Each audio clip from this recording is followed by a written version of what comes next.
Good evening, my brother. How are you? So I'm chilling. Chilling? Thanksgiving week. Yeah, happy Thanksgiving. For It's real. tomorrow. We're going to be spending a good amount of time together, hanging out with the family.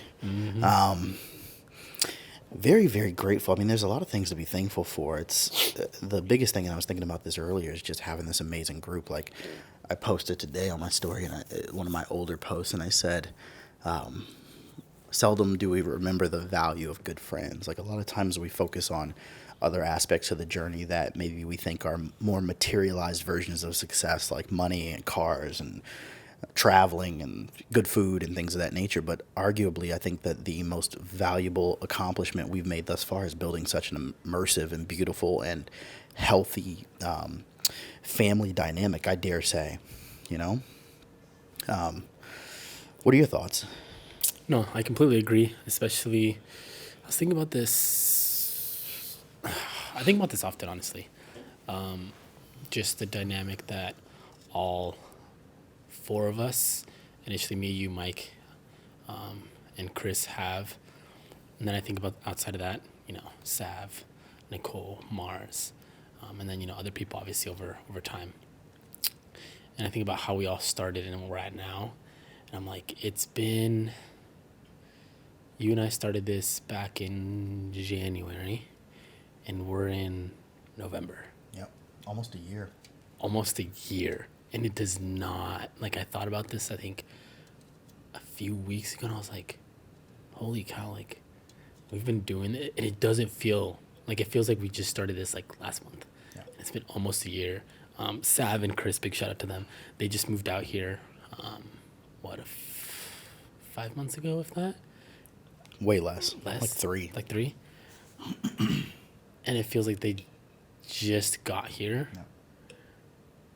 And so it's the way time is almost in this specific conversation is irrelevant, just because it's the time with you guys just goes by like fast. You know what I mean? Which people have always said is representative of really healthy, fun, meaningful relationships. Like it feels like everything is a blink of an eye. Mm-hmm. You know what I mean? Like, I've been dating my significant other now for 2.5 months, and it feels like we just started yesterday. Like, don't get me wrong, I feel like I've known her for a very long time. And I know that this might sound quite contradictory, but in my opinion, we have such a good time, and there's such an easy flow to the relationship that every day feels like a fresh start, versus other relationships that I've been in that were both my fault and the fault of maybe my partners at that time dragged. You know what I mean? And one of the weird things about it that I think is, kind of in alignment with the topic that we were thinking about talking about today was people who support your dreams. And for people like you and I who dream at a very large scale, it's hard to find individuals who can see that capacity, much less add fuel to the fire. One of the posts that we saw that really inspired us to sit down and talk today was a gentleman who talked about a prince. And he said this prince really wanted to work on his golf game, right? So he flies out this famous golfer, and he's like, dude, if you could help me, take a couple strokes off my golf game, that'd be awesome. And they had 3 amazing days just having a great time, learning from each other, developing this beautiful experience, and then also, of course, the practical nature of learning golf. And at the very end of it, the prince says to the guy, he says, anything you want, let me know, because I just have to pay you for this. I have to pay you for your time. And the guy says, you know what, I would really want one of your clubs. You know what I mean? And he's like, done deal. So the guy goes home and he's like, man, I wonder what pair of clubs he's going to send me. I wonder if he's going to send me the ones with the gold-plated clubs. I wonder if he's going to send me the diamond-plated ones. And a few days later, a FedEx envelope arrives, and the guy's like, this isn't clubs. It's too small to be clubs. And he opens it, and it's the deed to a golf club in his area. And he's like, wow. And to the guy's point, and I'll tag him below, he said, you need to be around people who challenge you to think bigger. And when you're around those types of individuals, you'll often find that time is fleeting always, because you can't get enough of it. I can't get enough of my time with you. I can't. Every second that you're there, I'm like, I wish it was double. Every time that you and your lady leave for the evening. Every time that we all go to bed, and I'm like, man, I wish we could have done 5 more minutes, 10 more minutes. And it's because you finally have found people who add to your cup as opposed to take from. And that's not everybody else's fault. I think it's really key for us to stop for a moment and recognize that the people who are taking away from your cup aren't necessarily bad people. They may just be people who aren't aligned with your journey. And that's okay. What are your thoughts? That's a lot to unpack. No, I completely agree. When you showed me the video, I was like, dang, like dream bigger, dream bigger, dream bigger. And it's like, as an individual, I've always dreamt bigger, but it wasn't until I surrounded myself with that I felt that dream was capable. For instance, this podcast. Before we even started this was something I wanted to do for a while. You brought me on in an episode 1, if anyone hasn't seen it, and from there on you're like, bro, let's just do this. And I was like, I've been dreaming about this for a long time. And now that dream is now my reality. What's the next thing? And then now we have Mike, Chris, you, me, our dreams, everything that we want to do. From us talking about wanting to do what we wanted to do. And then now starting to execute on those things. It's like that dream is one brick closer to just simply being a reality. And it technically already is. And so I think it definitely depends on, surrounding yourself with the people that you surround yourself with. And I know even for myself, I'm like, dang, like the time that we have together just makes me feel like I'm living that dream already, if that makes sense. Just because I'm like, holy shoot, like I'm around good people, not having to worry about anything negative. I'm just always happy. I'm enjoying time, having laughs. Also, building a foundation for my future financially. And it's like, what more can I ask for? Yeah. You know what I mean? And so I think when it comes down to like dreaming bigger, obviously as an individual, 100%, I feel like there's a lot of people out there that we can name in history, even currently, that have dreamt bigger and on their own have obtained those dreams. But I also believe in the aspect of, surrounding yourself with good people like yourself, surrounding yourself with good people like Chris, Mike, Sav, Nicole, Mars. It's like those people have made that a reality. So I feel like it's super important to surround yourself with people that aren't going to diminish your dreams. And I can say with 100% pure honesty that I've never once felt from any of you guys that my dreams are not attainable. I've only felt that they have been obtainable. And honestly, I've felt that you guys have made it seem like those dreams are fairly easy to attain. So I'm just like, dang, so I mean, I need to dream bigger than what I'm already dreaming, you know what I mean? Mm-hmm.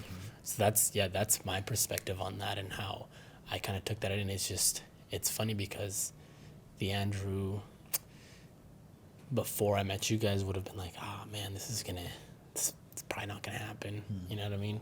So people who make your dreams a reality. I think that was something that just stuck out from everything that you just said. When I first started shooting podcasts, I recorded about 7 to 10 that I never released. For what reason? In my mind, it just didn't feel like it was a reality. Like I did the work. I recorded it. I pressed play. I loaded the footage up. I tried to work with the audio. I had something that I could have released, but it just didn't feel cohesive. And it wasn't a sense of it was too random of information. It was actually more of it just didn't feel right because the people that I was with were either too sporadic or it just didn't seem to come together in a cohesive nature the way that you and I have found an ability to sync and do that. And so I said this the other day to somebody. I said the most important aspect of your journey are the people who you travel along the road with. It's of the utmost importance that you find people who sync well with you, and you'll know what that means when that time comes. The second half of what you said, or rather the first half that I thought was absolutely amazing, you referenced laying that brick. And, of course, we all love the old saying, a brick by brick and soon you have a wall. When I look back at where we started, I remember getting a horrible camera angle from behind us that I thought looked really cool. I remember our audio sucked. I remember we were out in the cold. I remember we had no idea what to talk about. We just decided to try and naturally let the conversation flow. I remember all of the things that we did wrong, but the one thing that we did right that triumphed over all of that was we started. Brick by brick, and soon you have a wall. If you continue to stare at walls and wonder why you don't have one, you'll never start. You have to start. And you starting is going to suck. I cannot stress this enough. When you start your dream, you will suck. And the moment that you embrace that, you will go a hell of a lot faster and a hell of a lot further than the people who do not embrace that. A lot of times we find ourselves in analysis by paralysis. We continue to think and think and think. And trust me when I tell you I'm extremely guilty of this. When you finish thinking, which will be never, by the way, you will be left with nothing. All you'll have is your thoughts. All you'll have is your thoughts. So instead, I like to rely on individuals who are smart enough to move in the right direction, but dumb enough to try. And I like to think that I'm one of those people too. I don't have anything that other people don't have. I think, as a matter of fact, I have a little bit less. I genuinely just have this sheer belief, and you genuinely just have this sheer belief in our dreams. And podcast by podcast by podcast, we continued to tackle these nuances, whether it was the sound, whether it was the quality of the video, whether the damn camera didn't record. And then all of a sudden, here we are at a place where now we're making these decisions that are leading us to more frequent perfection, or as close as we can get, because you can never be perfect, right? The angle will always be a little bit off, right? The sound will always be, I wish that was a little bit, I wish the echo had been a little. You can't actually achieve perfection. As a matter of fact, I've always referenced that imperfection truly is perfection. Because when you find the things you love in something or someone who is not perfect, that's when you begin to really unlock a sense of understanding for what they are. And that will lead you to an absolutely beautiful life. In your last year, because you talked about how fast this year has gone, what are the greatest lessons that you've learned in regards to tackling a goal? You pretty much already answered it. Yeah.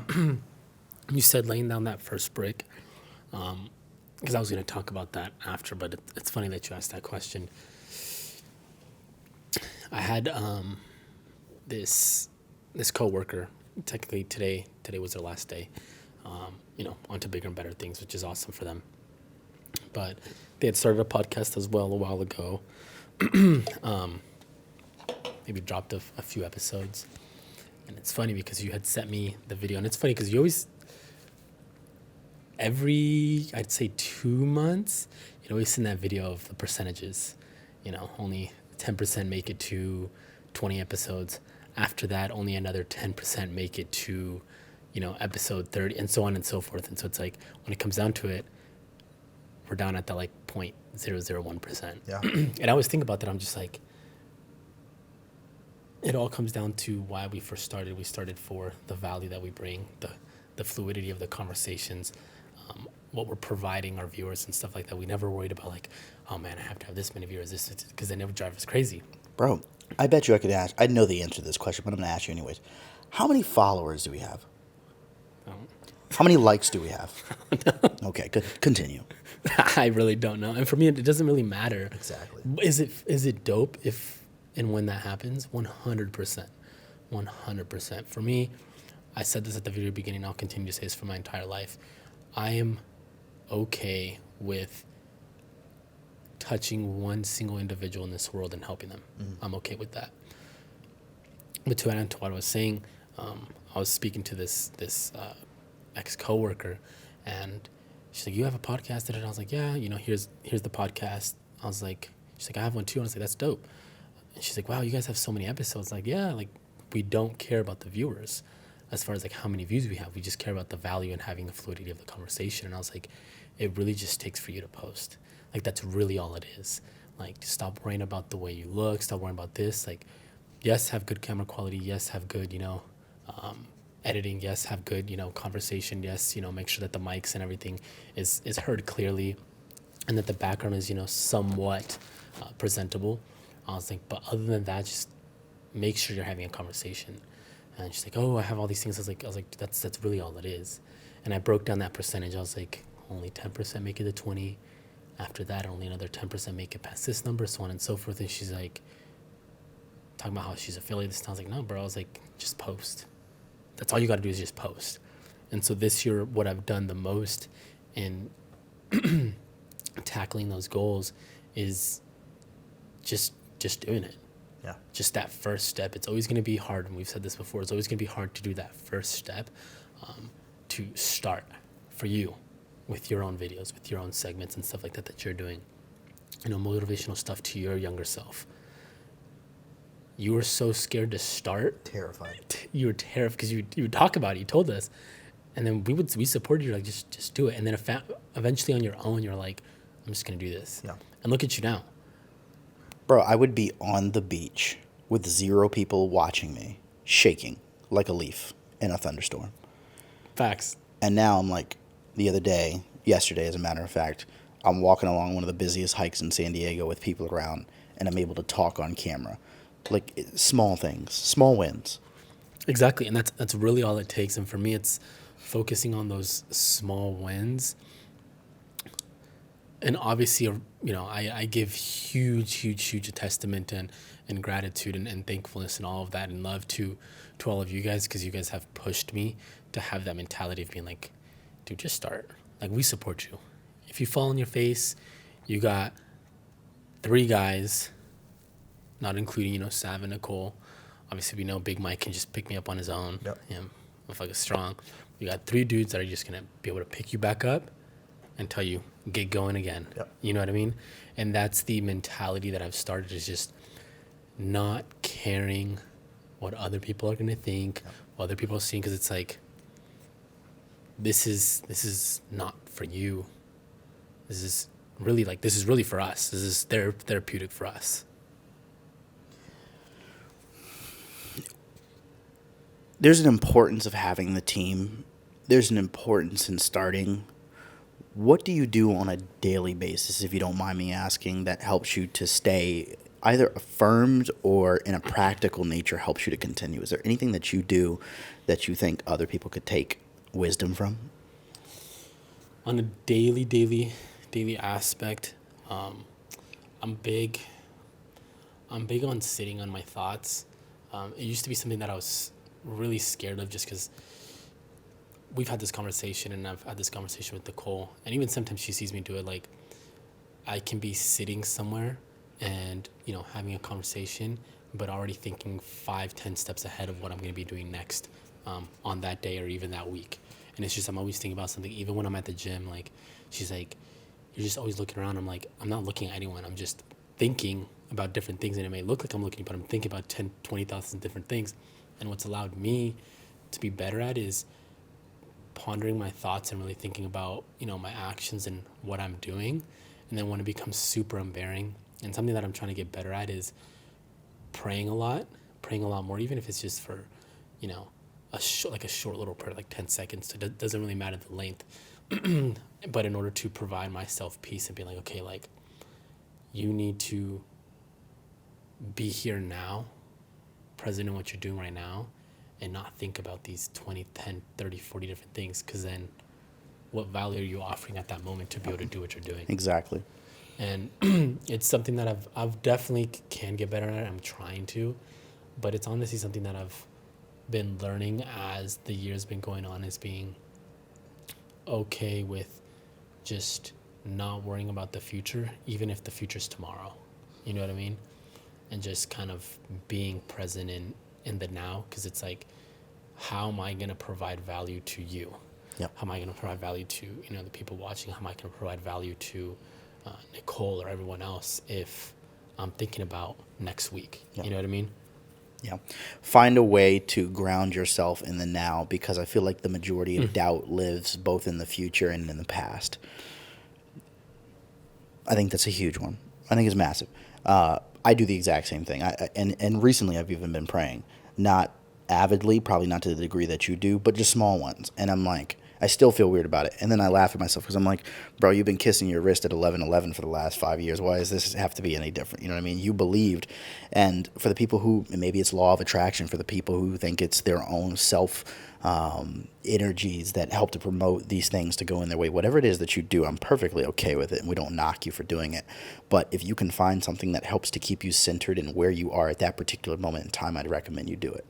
I have found a massive advantage. Another thing that I've personally embarked on, I have found a massive advantage in just doing a daily check-in. And my daily check-in is extremely simple. It's not even written down. My daily check-in is, what did you want to accomplish today? And at the very end of the day, I just go, did I accomplish that? Mm-hmm. And it helps keep me in between these margins of like now, because otherwise, trust me, my mind will do the exact same thing. I'll be 6-7 days ahead, accomplishing nothing for the next 3 to 5, because I'm sitting here thinking about a time way in the future. Scheduling is a huge one, and I think that people have talked about this enough, so I'll glaze over it very, very briefly. But interestingly enough, even small things like my reminders in my iPhone or my little scheduling app that I have on Outlook help me to remember what things I'm supposed to do on what days, and this helps me to segment, and I dare say segregate to some degree, the tasks that I'm supposed to accomplish to ensure that I'm not trying to do things that I'm supposed to do in a later date. Because otherwise, and I talked to Chris about this, and I've realized it was something I needed to do, was I would try to start one thing and end up thinking about 5 other things. So now I've got 5 mental projects open. I'm making 0 progress on any of them. Like, I cannot make this up. There was a day where nobody in the house. Mike was still on deployment. Chris and Sav were out. Just me at the house. Your boy legitimately turned the rice on in the rice cooker to start his meal prep. Went upstairs and turned on the editing computer. Went downstairs and turned on a YouTube video to learn about his camera.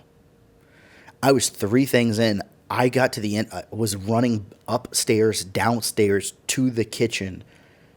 It took me like 4 hours to do all that stuff. And I was like, what if you would have just meal prepped with maybe a podcast in the background? That's fine, right?